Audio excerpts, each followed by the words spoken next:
दरन गांव में जो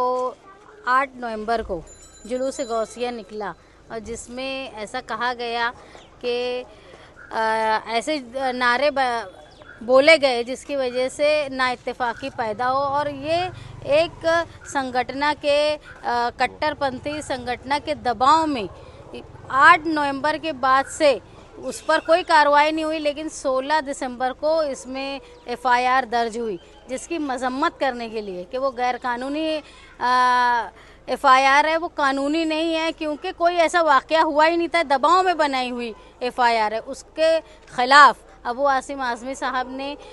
सेशन में, नागपुर सेशन में असम्बली में आवाज़ उठाई और ये बताया कि ये जो एफआईआर बनाई गई है ये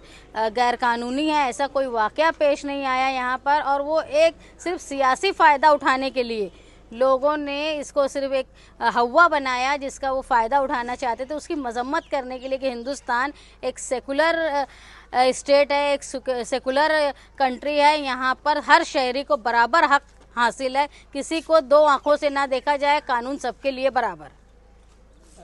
अबू आसिम साहब की तरफ से आपको यहाँ क्या?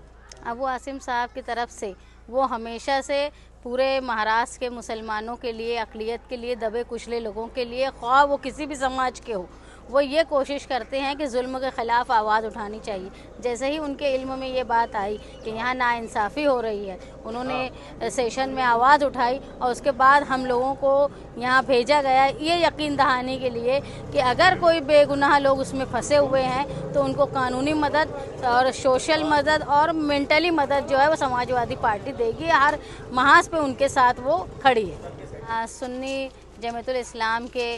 मौलाना सदर जनाब सूफ़ी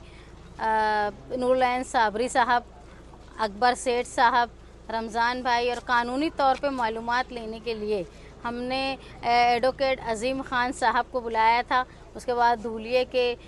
गुड्डू भाई समाजवादी के अहम रुकन और यहाँ के जो सदर साहब थे इरफान भाई, नदीम भाई और दूसरे लोगों ने, हाजी रफ़ीक साहब वगैरह लोगों की हमने यहाँ पे उनकी रहनुमाई से लोगों को जमा किया। ख़ास तौर पर रंडोल से आए हुए असलम पिंजारी साहब जिन्होंने यहाँ की सारी जो सिचुएशन थी हमको बताई और उन्होंने पुरजोश तरीके से हल भी बताया। तो ऐसे लोगों की ज़रूरत है समाज में जो लोगों में हिम्मत पैदा करने की कोशिश करें। तो हम लोग इस बात की यकीन दहानी दिलाए हैं इस गांव के लोगों को कि हम आपके साथ हैं और आगे भी कुछ मसाइल आएंगे तो समाजवादी पार्टी उनके साथ रहे।